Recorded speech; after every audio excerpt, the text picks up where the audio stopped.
Hello, everyone. Welcome to the last lecture of this course, Introduction to Geosynthetic Applications.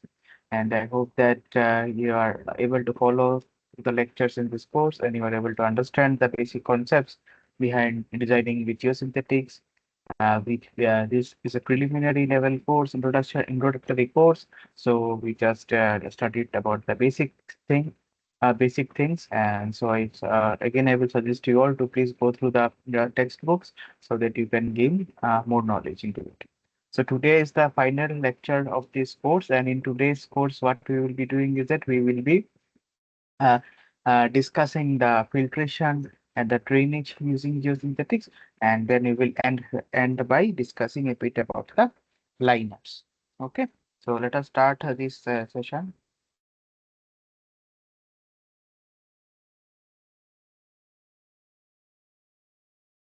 So, what is filtration? So, filtration is nothing but you allow the water to pass through the geosynthetic, but you do not allow soil to pass through. Okay, so when a geosynthetic is used as a filter, the main function of that geosynthetic will be should allow water to pass through it, but it should prevent the soil particles to pass. Okay, so equilibrium soil to geotextile system that allows for adequate liquid flow with limited soil loss across the plane of geotextile over a service lifetime compatible with the application under consideration. So this function there where it will allow adequate liquid flow to happen and prevent soil loss. That is, it will allow very soil or negligible amount of soil to pass, and this function should be throughout its service life. Okay, so it should be throughout the service life of that geosynthetic.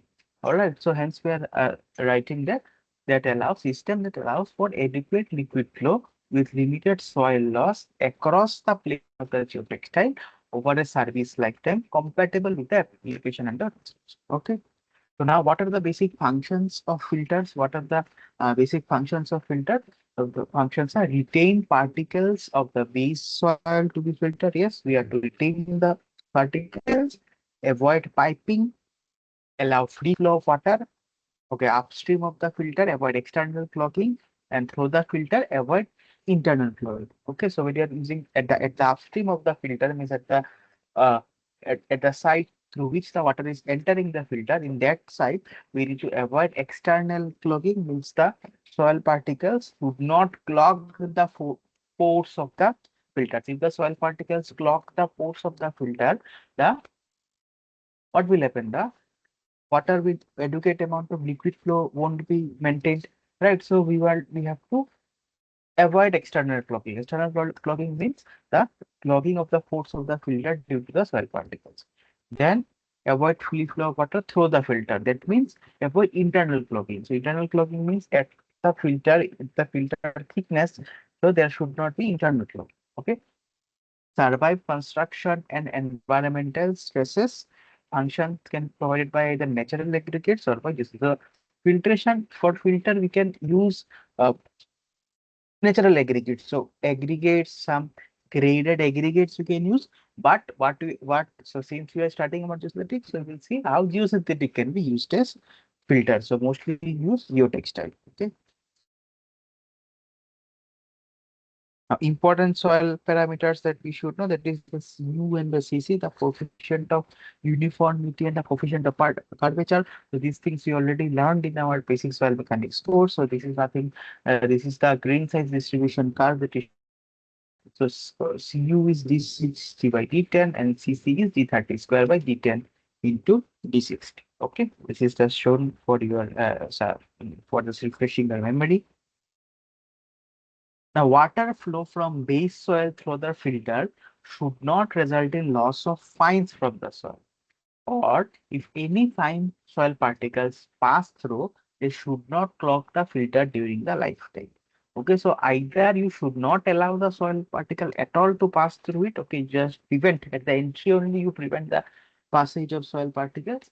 Or if some particles by chance it enters the enters the filter, it should not clog the filter permanently. Okay, later it should come out. Okay. and the permeability of the filter should be obviously to allow adequate flow of water. The permeability of the filter should be high. Next, we have the retention criteria that is given. It is D15 of the filter by D85 of the soil should be less than equal to 5. This is to prevent piping. Permeability criteria D15 filter by D15 soil should be greater than 5 to 20. In most cases, it is not possible to directly satisfy the above criteria. In such cases, graded filters are provided with layers of different size soil particles gradually increasing in size away from the basal. So this is given for aggregate filter. Okay, this is given for soil aggregate filter. So not about not this is not regarding geosynthetic filter. Now, difference between aggregate filters and geosynthetic filters, the thickness of the aggregate filters is very high, rather than 150 mm. For geosynthetic, it is very low, 3 to 10 mm. Porosity is 25 to 50%. For geosynthetic, it is high, 75 to 90%. The aggregate filters obviously do not have any tensile strength, but geosynthetic will have some tensile strength. Compressibility, the aggregate filters are very low compressible and geosynthetic filters function. The compressibility is a function of the normal pressure. Aggregate filters are nothing but what? Graded soil particles. Okay? Graded soil particles like this. Like this. That's a graded soil particles. Availability as per design depends on the quarry that is there nearby the site, and for geosynthetic manufactured under controlled conditions. Capillary rise, this is important, and in geosynthetic it is not that significant. The height of capillary rise is less than 50 mm in geosynthetic. Risk of damage none, but in geosynthetic we have some risk of installation damage. Similarities between aggregate filters and geosynthetic filters. There can be internal clogging by final particles. Okay, this can happen in both cases. There can be some biological clogging due to warm climates. There can be some development of algae or some other biological factors which might clog the filters. Then can have clogging due to precipitation of salts, clogging in environmental applications, and frost susceptibility.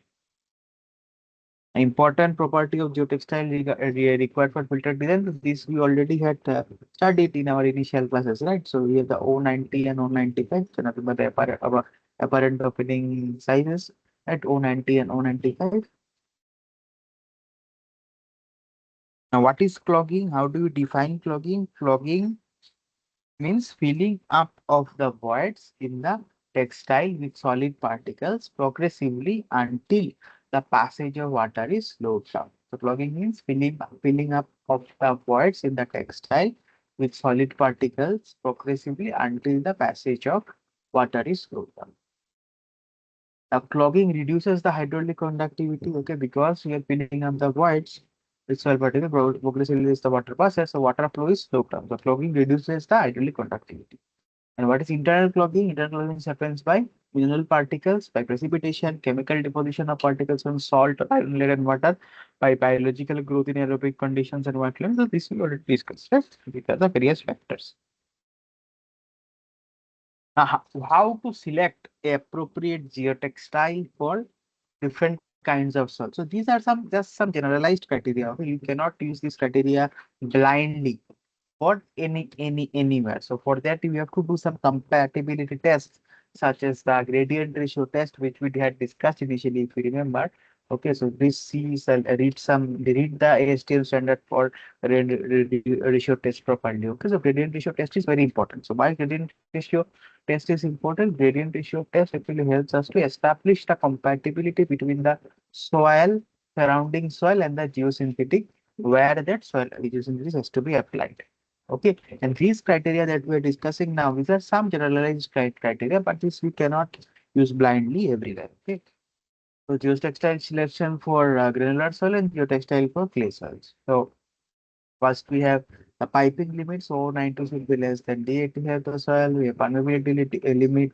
So there is a piping limit, another is the permeability limit. So piping limit defines the purpose where you are not allowing the soil particles to pass through the filter. And permeability limit defines the purpose where you have to ensure there is adequate flow of water through the filter.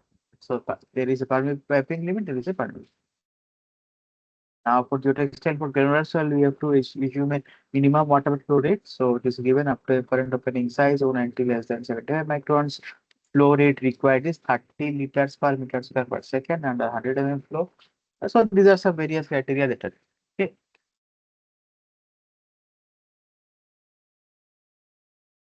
Now there are two types of soil called stable soil and unstable soil. So for these German guidelines for filter, so we have these two types of soil that are defined. One is my stable soil, other is my unstable soil. So what are stable soil?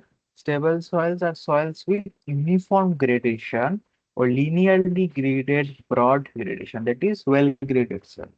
Okay, well graded soil or uniformly graded soil. Just stable soil. And what are unstable soils? Unstable soils are subjected to internal movement of soil particles. That is gap graded soil. Okay. So either well graded or uniform graded, these are called stable soils, and unstable soils are soils such as gap graded soil. So now I am not defining this well graded, uniformly graded, and gap graded soils. These things you already know from your soil mechanics course. Okay. Now, what are the German guidelines for filter? So, soil if D40 is less than 0.06 mm, then you have a stable soil. And then this is the geotextile criteria that we have to ensure. DW is the apparent opening size from wet seep test. Okay, so these are certain criteria that are given. Okay.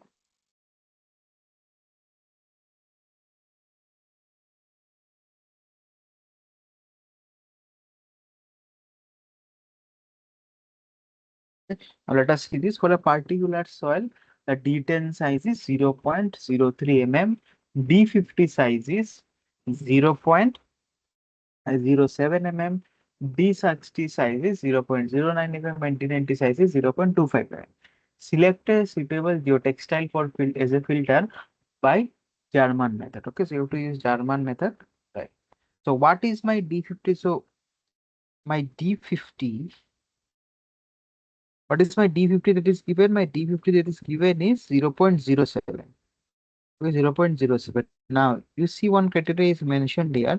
Soils whose D50 lies between 0.02 and 0.10 mm are known as problem soils. Okay, problem soils. Okay, so but in our case, so if the D50 lies between 0.02 and 0.10, then it is a problem soil. So for our case, what is the D50? The D50 is 0.07. Now,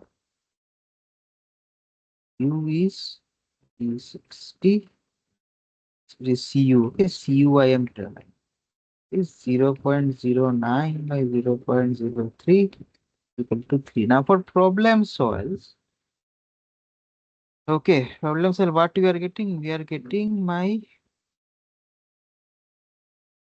coefficient of uniformity should also less than 15. So a coefficient of uniformity is also less than 15. So this means first again it confirms that it is a problem soil.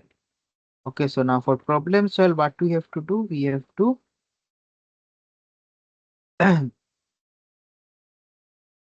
choose this. Now, geotextile, so we have a problem soil, right? So for problem soil, and what is my, is anything given about my D40?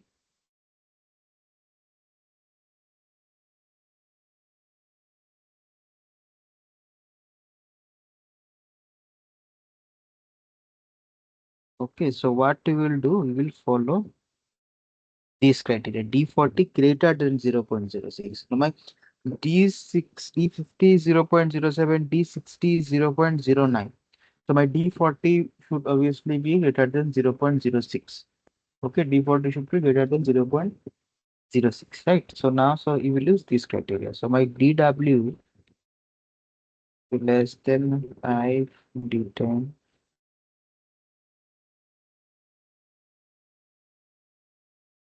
W will be less than 10. Okay, D90. So this means DW should be less than 5 into 0.03 So this will come out as 0.26, and also W should be less than 0.25. So that's why my DW should be less than 0.7. So you need to select a geotextile where my DW, that is the apparent opening size, okay, apparent opening size DW is less than 0.25 mm. Okay, so like this you need to design. Now let us see this. Given a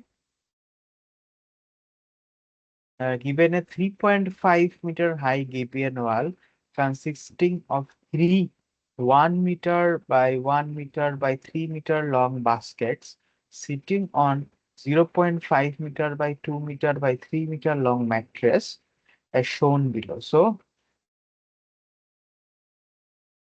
this is 1 meter by 1 meter basket. Okay, this size, these squares are 1 meter by 1 meter, and this is sitting in a 2 meter by 1.5 meter. In the out of plane direction, the size is 3 meter. Okay, out of plane direction is out of the screen of the screen. The out of plane direction per direction out of plane to the screen. The length is dimension is 3 meter long.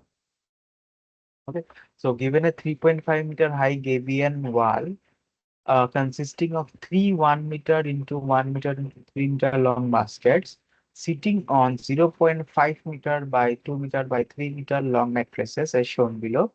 The backfill soil is medium dense silty sand of D10 size 0.03 and the coefficient of uniformity is 2.5. D85 size is 0.15 mm. The coefficient of permeability is 0.0075 million per second. The relative density is 7%. Check the efficacy of three candidate geotextiles whose laboratory test properties are given below. Use a cumulative reduction factor of 15 in order to adjust the ultimate laboratory-oriented permittivity values to an allowable field-oriented values. Okay, let us see how to do. And first is you to calculate the permittivity. Okay.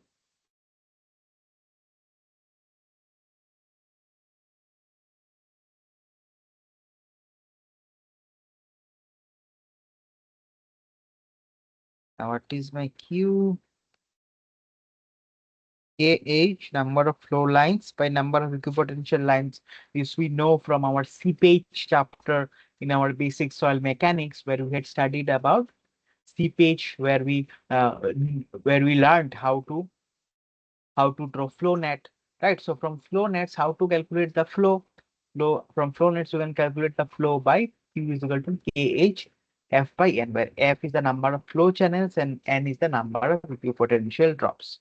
Now here in the figure already my flow net is given. Okay, so what are the how many number of flow channels we have? One, two, three, and 3.5 you can consider. Okay, we have 3.5 number of flow channels like these flow channels.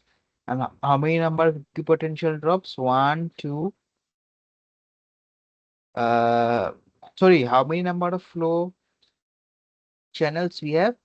One, two, three, four. Four number of flow channels. And how many number of equipotential drops? One, two, three, four, five. Okay. So from here to here one, from here to here two, here to here three, here to here four, here to here five. And how many what to say? How many flow lines we have? We have flow channels here. One, two, three, four. Okay, so four flow channels, and we have five equipotential drops. Okay, so K is given as 0.0075. Height of flow we can consider 3.5 meter. Right, it is a total head. We can consider that is a total head. Head of flow 3.5 meter equal to the height, and we have number of 4 by 5. Okay, number of flow channels are 4. Number of equipotential depths are 5. So this will come out as 0.021 second. Okay. Now next is calculate the required permittivity pi. So Q is KIA. A I can write del H by T into A. Now what is permittivity? K by T. Right, K by T. You already studied that when you studied about the cross plane flow. So Q by delta H times A. Now Q is 0.021. What is the flow area? Flow area is 3.5. Okay.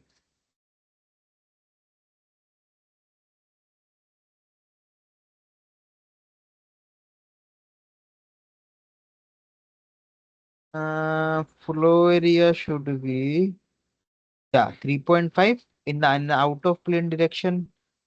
3.5,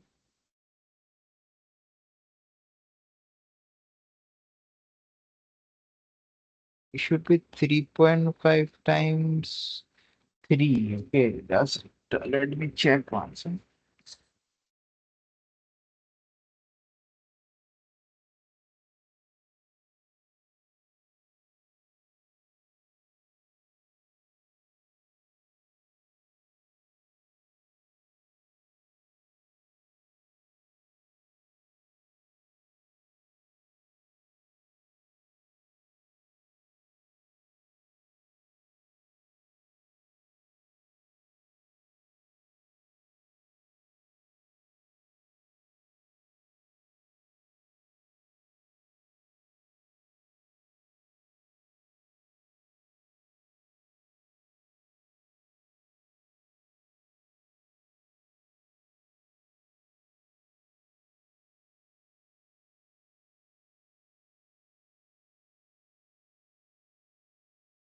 3.5,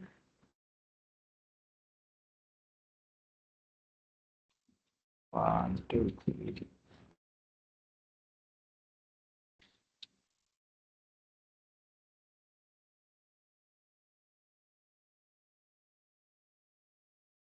3.5 to 1. Okay, fine. 3.5 is the total height times 1. So we are considered per meter out of plane direction, per meter length, per meter length. Okay, per meter length. Length means in the plane to the perpendicular to the screen, out of plane to the screen. Okay, in this direction, in per meter length, we are determining this permittivity. So that's why taking 3.5 into 1. Okay, this will come out as 1.71 into 10 to the power minus 3 second inverse.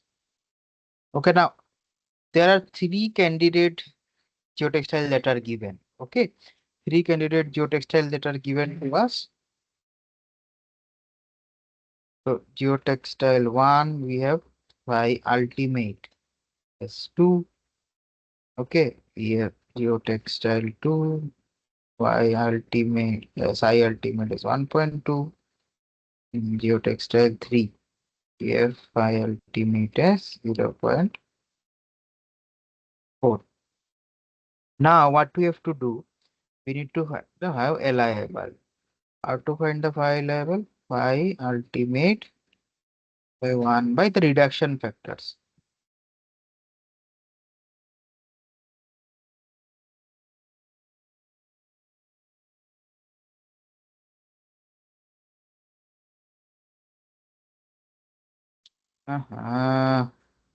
Just wait, I will just write it. I don't know what happened. Why it crashed. Just wait.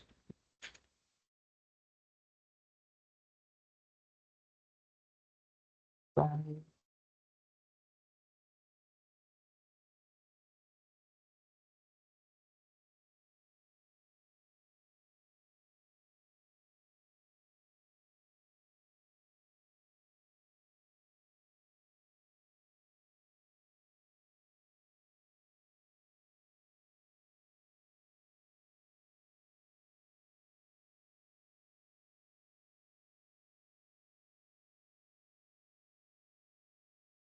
Yeah.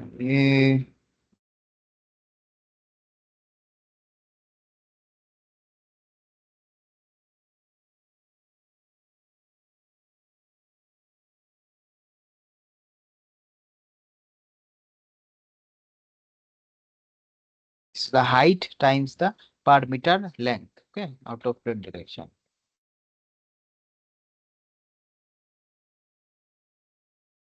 Second inverse. Okay.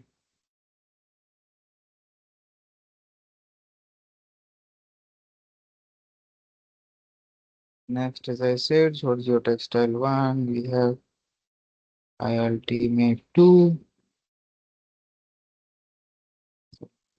ILT 2,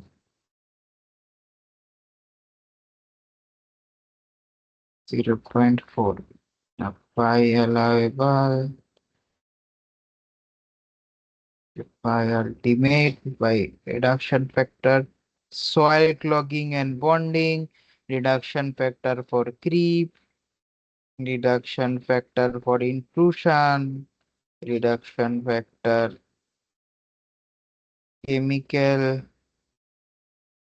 damage, and reduction factor for biological clogging. Okay, so this is given as 15. Okay, so if we divide all this by 15, we will get the allowable. So this one will be 0.13, 0.08,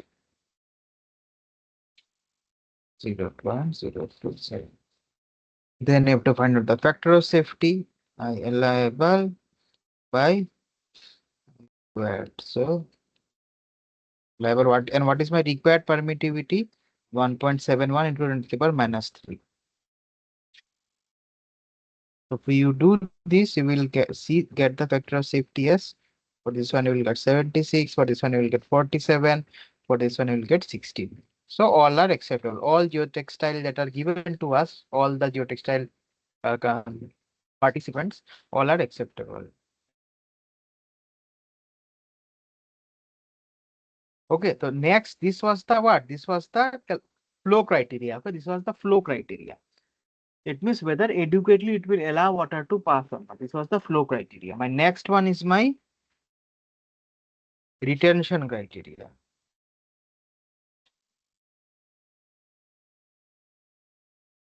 Retention criteria means it will retain particular adequate amount of soil, right? So for this, we will use a criteria called Carroll's criteria,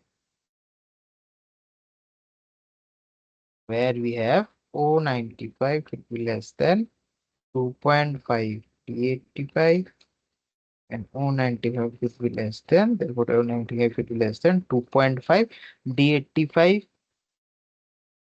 D85 it should be given in the question is 0.15, it is given.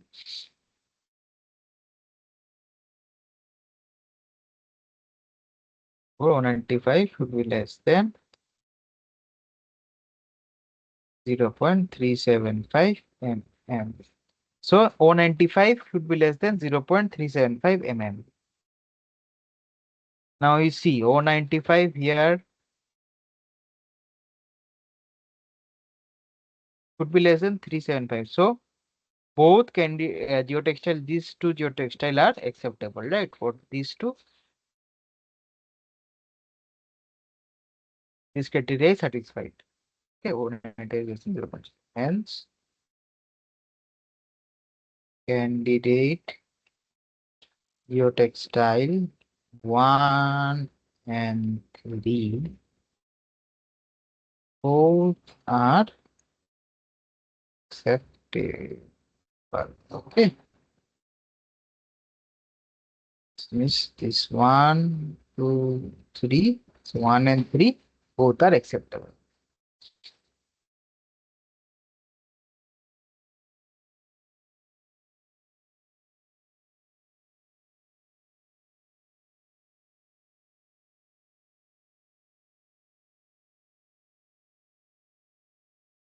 Okay, so next problem, try read this once. Read this problem once by yourselves, then I will solve. This is a little bit long problem. So I'll just try to read it a bit first.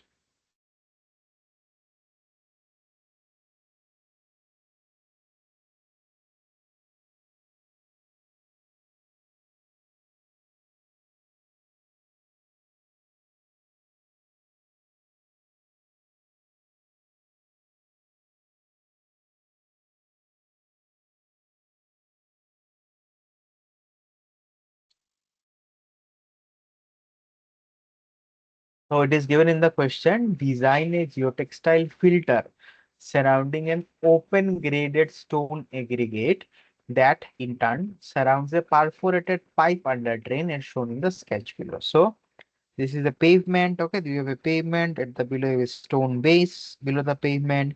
The water that comes into the pavement will come to the shoulder and then will come down through the stone base. It will come, so it should come to the under drain. Okay, should come to the under drain and then drain out. Okay, the water that say rainwater, rain comes, rain drops in the over the pavement. The water then comes due to the camber and okay, due to this camber, the water comes to the shoulder. Then from the shoulder, it goes inside through the stone base. It goes to the under drain. So before under drain, so this is the under drain. So okay, around the under drain, we have a crushed stone. Okay, we have a crushed stone outside acting as some filter, and also we have a perforated pipe. So the perforated pipe actually takes the water and carries it. Now we have put one filter material here. Okay, this is black dot dashed black dashed this black dashed part is my filter material. Textile filter. No, the filter should actually allow the water to easily pass, but it should prevent any of the soil particles that is there in the subgrade or in the stone base to enter. Okay, enter into the under drain. So this is my purpose. The flow will enter through the stone base from the upper part of the under drain, while soil infiltration will come from the surrounding native soil.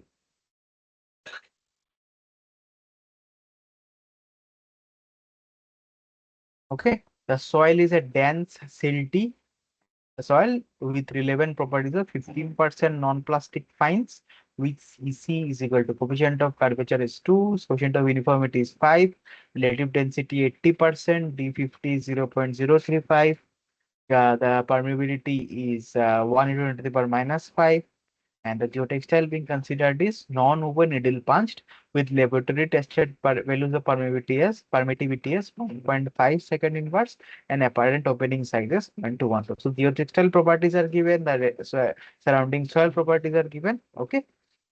So we need to design this geotextile filter that we are using. Okay. Now, yes, what is the flow? First, you have to understand what is the total flow of water that will happen.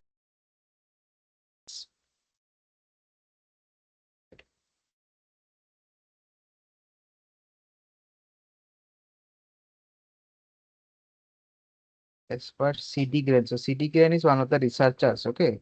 He gave this as per CD Graham, the flow may be chosen as 15 meter cube per day per meter length. This per meter length always remember in the out of plane direction, out of the plane of this screen. Okay. Number B. Next is to find out the permittivity, the required permittivity. The Q is KIA.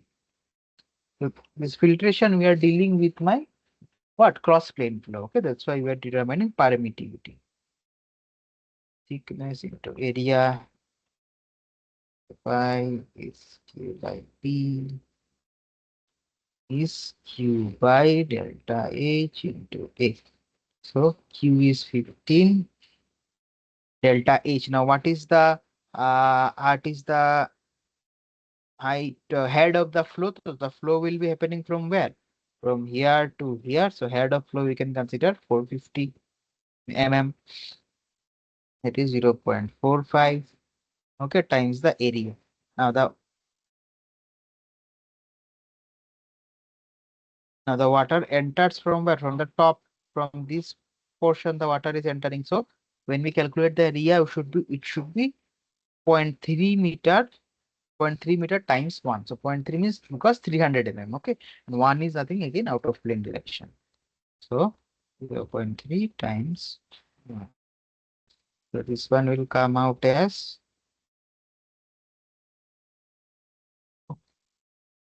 calculate it. Will come out as 111 day inverse. This means it is in second inverse 1.3 into 10 to the power minus 3 second inverse. Now next is to find out the allowable permittivity of the geotextile. So tested values of permittivity is 1.5 second inverse. There too you have to bring to the allowable value. By allowable by ultimate times 1 by uh,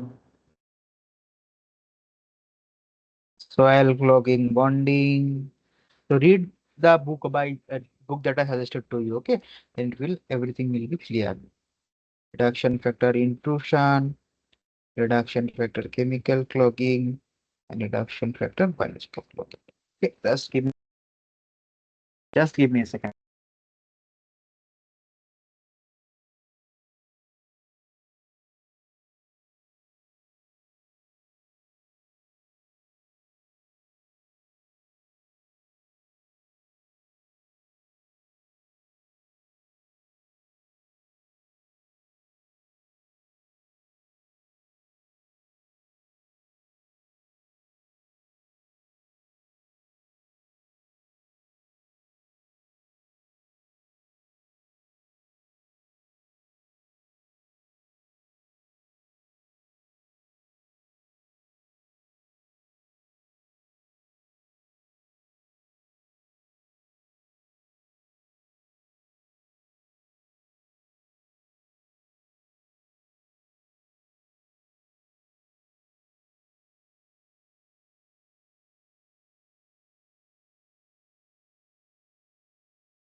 So we can get this as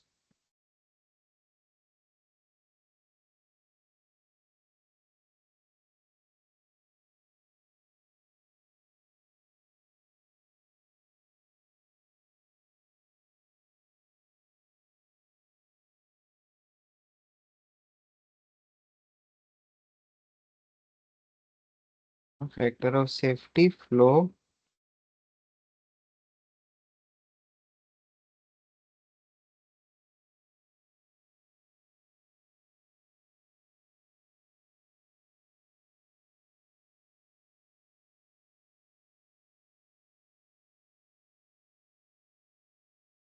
is acceptable. Okay, this is acceptable. Now next thing that we have to do. Next thing we have to determine that the par permeability criteria. Okay, the piping limit, the piping criteria is also should be satisfied. Okay, this was the flow criteria. Next is the piping criteria. That should also be satisfied. Okay, that is the retention criteria. How much, whether it will be able to appropriately retain the soil or not. Okay, that criteria you have to follow. Now there is one chart that is given soil retention criteria for geotextile filter. So for our case, what is my CU? My CU is 5, CC is 2, RD is 80%.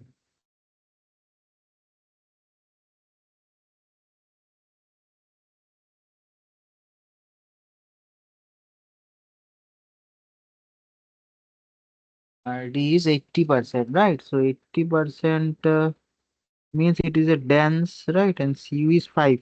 So it is greater than 3. This is the point. So we can take these criteria. Okay, these criteria we can choose from the chart. Now,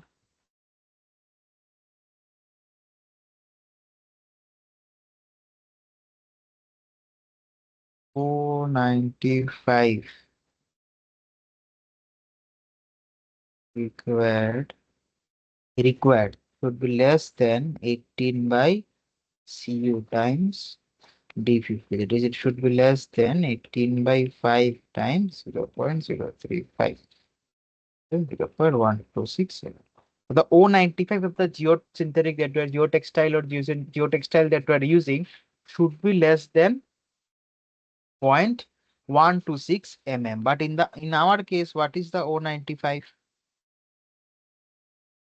In our case, my O95 is 0.212 mm. So my 0.212 mm, but my 0.212 mm is not less than 0.126 mm. Thus, the current geotextile in consideration can't be used. Thus, the current geotextile in consideration can't be used.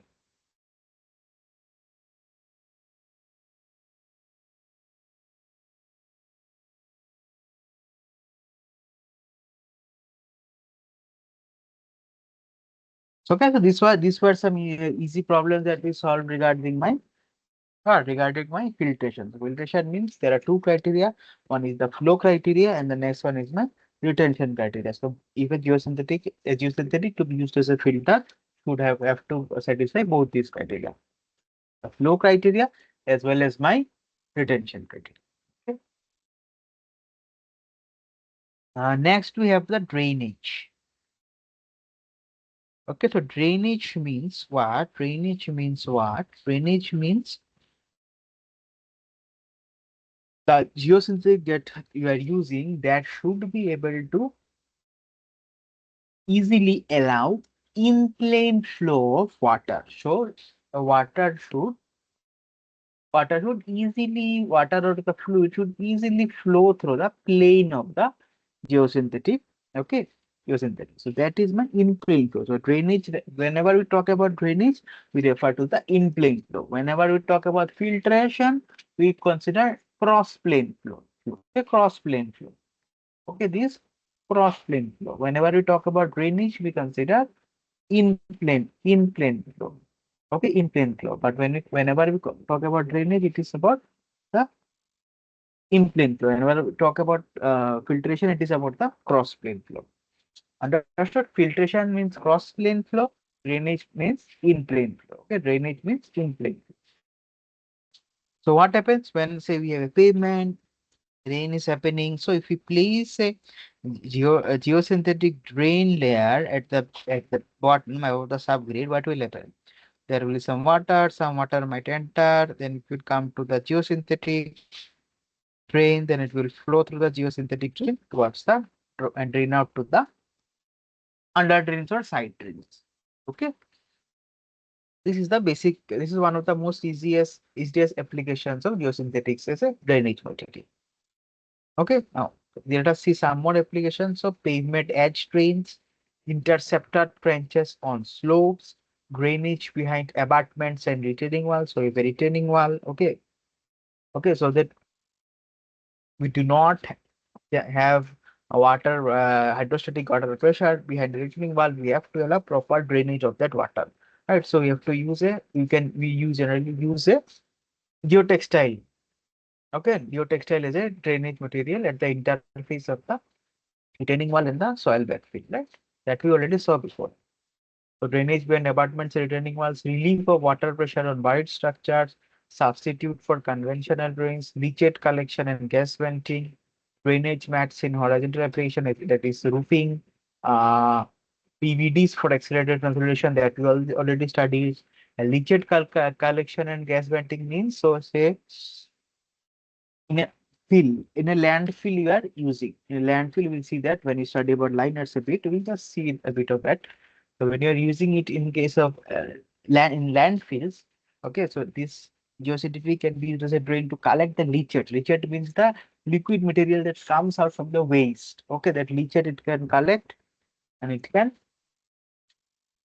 drain that out, and also it can also drain out the gases, okay, harmful gases which might develop from this dump, okay, garbage landfill in a landfill, so that gas also it can vent out. Okay.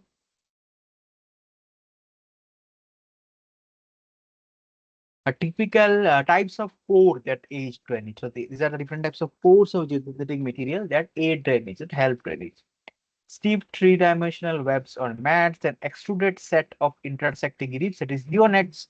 We already studied about geonets, right? The geocomposite, we have a geonet in between, sandwiched between two geotextile. So this geotextile, this non-woven geotextile acts as a filter, and in between we have a core of geonet that helps in drainage.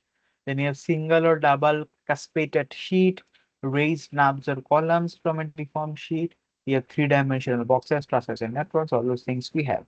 The surrounding of these cores, we have a geotextile that acts as a filter. Okay, generally, so drainage, whenever you are applying a geosynthetic as a drainage material, generally we apply it as a geocomposite, where you have one core that acts as the main drainage and the outer covering acts as a filter.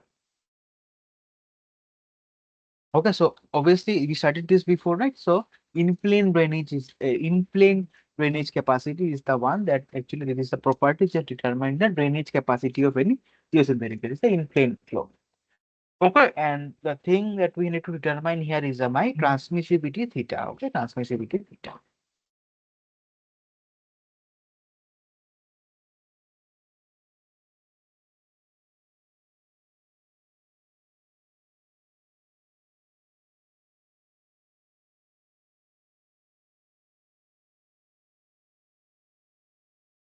Now, recommended reduction factor values to get allowable flow rate of geotextile. Okay, these are some reduction factors. Okay, for different applications, we have different types of reduction factors we have. As I said, we used various reduction factors, right? So those reduction factors only are given here, summarized here. Soil clogging, binding, tree production, voids, intrusion into voids, chemical clogging, biological clogging, this stuff. Also for different types of applications. And these are some reduction factors to get allowable flow rate or transmissivity of geonets. So this was for geotextile, and this is for geonets. Okay.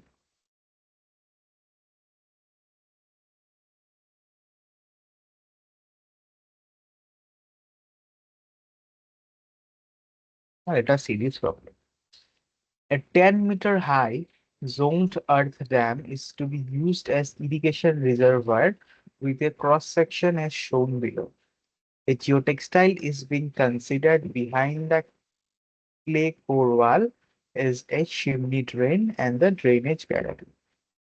The geotextile under consideration is a 2000 gram per meter square non-woven needle punch geotextile with pi ultimate. What is pi? Pi is the transmissivity. Ultimate transmissivity as 15 into 10 to the power minus 4 meter square per minute. Use a cumulative reduction factor of 3. What factor of safety does this geotextile have for the amount of flow seeping through the clay core wall, which is a clay silt of permeability 10 to the power minus 7 meter per second. So we have a earth dam 10 meter, no? With a short earth dam is there where we are putting this geotextile here to act as a drain. So what will happen? So water will come here, will flow through the core, and then it will drain out from here. Okay. For this core, the flow net is drawn. Okay, for the core, the flow net is drawn. So the water will come here, then come out as a drain from drainage. Then it will come here, and then and finally it can drain out from here. Okay.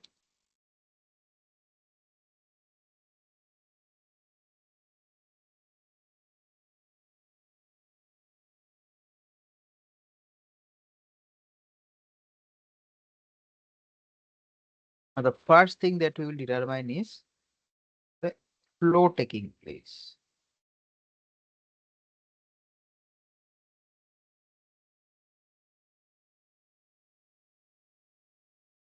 Q is again KH, number of flow channels by number of equipotential drops. So K is given, head of water is 10 meters. And what is the now water number of flow channels? One, two, three, four, five. 1, 2, 3, 4, 5. 5 flow channels, a number of drops, only 1, 2 drops from here to here, then here to here. So 2 drops. So 5 channels and 2 drops. So if we do this, we will get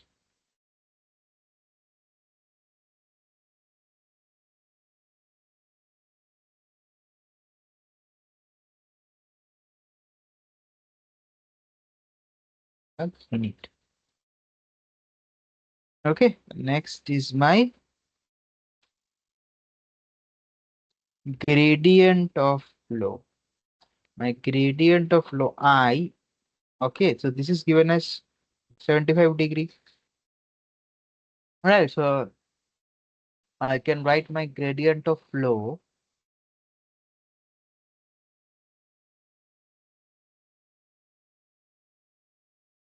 as sine of 75,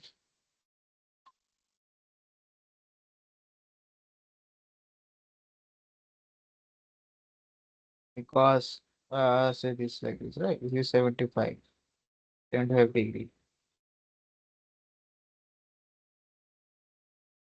This by this is the head by the length of flow. The flow is happening along this direction. The length of flow. So this will give me my I. Right. So sine 75 will give me my this value. That's why I'm taking I value. So that's why I'm taking it as sine 75.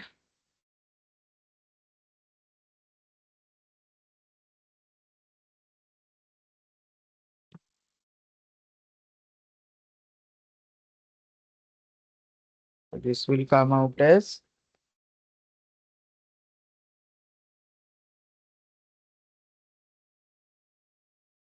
0.960. 0.97 exactly. Okay. This is my I. All right.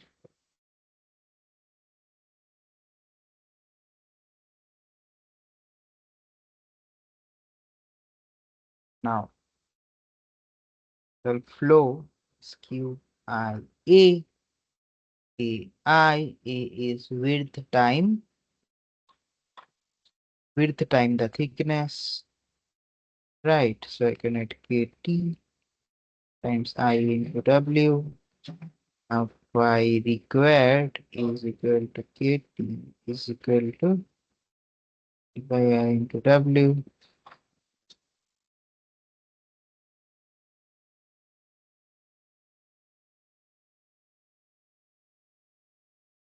So this one will be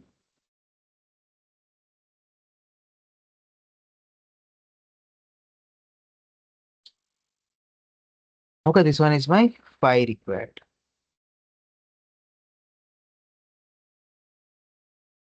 Okay. Now next, what I have to do is the factor of safety. I have to determine the factor of safety. Theta allowable, yeah, required. Theta allowable means what? Theta ultimate by cumulative reduction factor by my theta required. Now what is my allowable? How to determine allowable? So maximum it is given, ultimate is given as 15 into 10 to the power minus 4. 15 into 10 to the power 4. Divided by total reduction factor, cumulative reduction factor is given as 3 divided by 1.5. So it comes out as 3.22, which is quite low to be honest. Okay, this is quite low. We need to have some higher factor of safety. Okay, so generally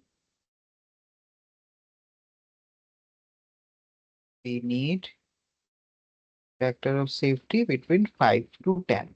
Okay, generally. So we are considering this 3.22 as a low factor of safety. Okay, so we need to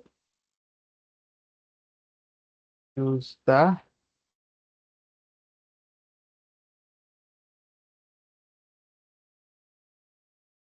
geosynthetic accordingly.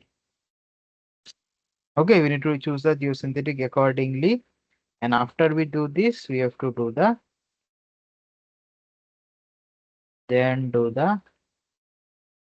soil retention analysis is done for you. Okay. So now let us see this problem. Calculate the factor of safety of 500 gram per meter square. Non-woven needle punch geotextile required to drain water from behind an 8-meter high concrete cantilever retaining wall if it has an allowable transmissivity of by allow is 0.15 times 10 to the power minus 3 meters per minute at its maximum pressure. The soil backfill is a silty sand with K means coefficient of permeability as 5 to the power minus 5. We need to calculate the factor of safety. This is similar to the other problems we solved. Okay, so I will give you a minute just to think and try to solve the problem, and then I will solve it for you. Okay, just try to solve it. See if you are able to solve the problem or not. Solve the problem by yourself or not. Just try. It's very simple, similar to the previous problem. Huh?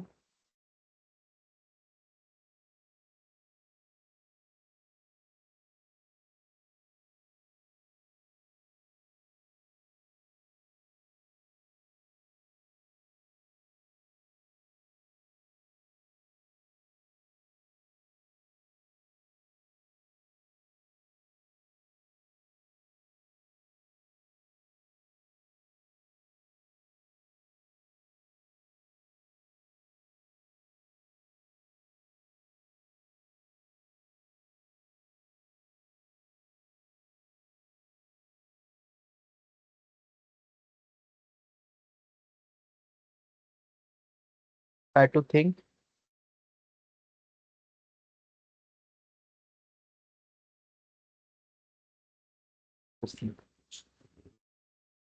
First, again, we have to find the flow.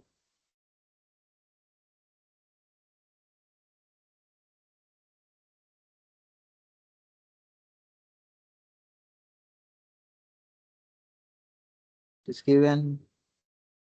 It is 8 meters. How many number of flow channels? 1, 2, 3, 4, 5. Number of flow drops. 1, 2, 3, 4, 5. Times 65 to equal to 10.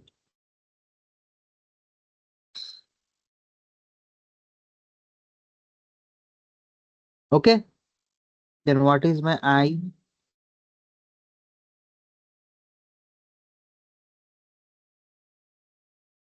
What?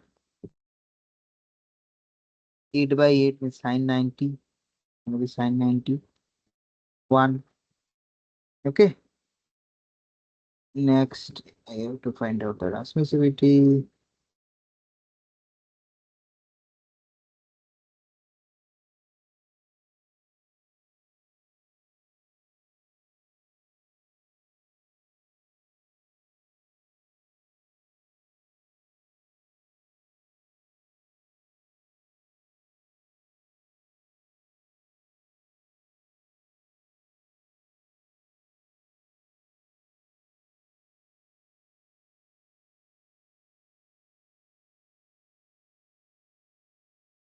By mm,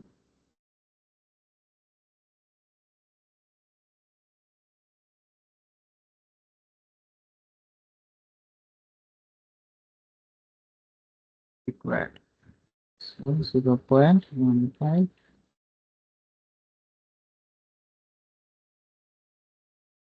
is 0.006, which is not nearly acceptable.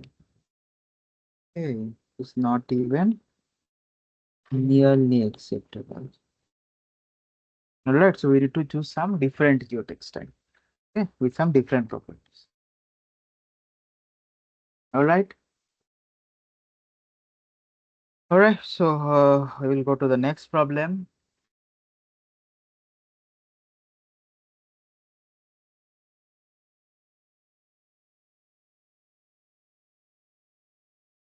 A refrigerated storage building for frozen foods is to be founded on the site illustrated below.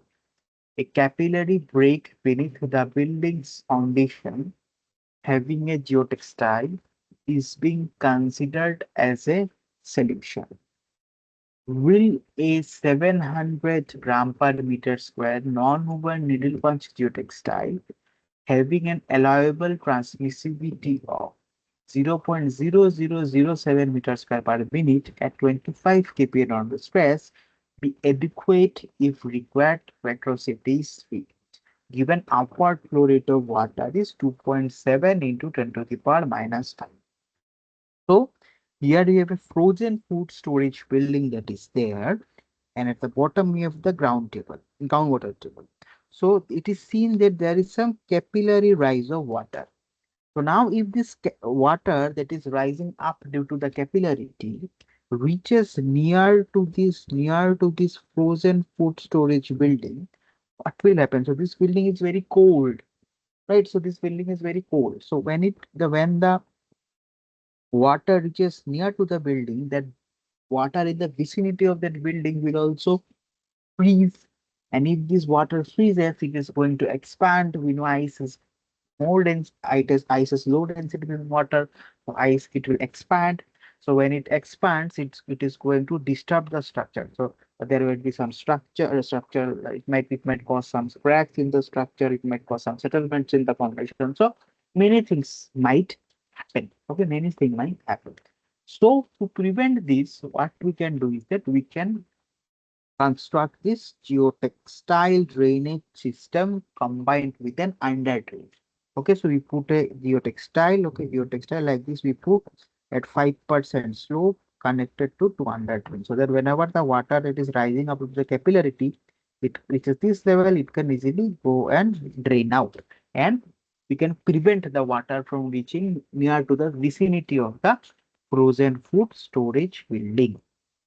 Okay, so understood.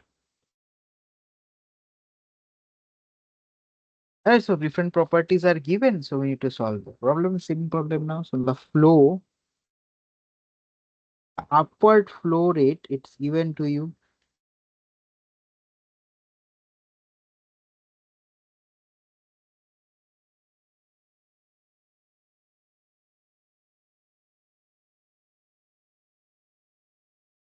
Flow is given to you 2.7 into 10 to the power minus 5 per minute. Okay, B is 5%. Slope is given 5% slope means 0.05 gradient. Okay, then we find the flow.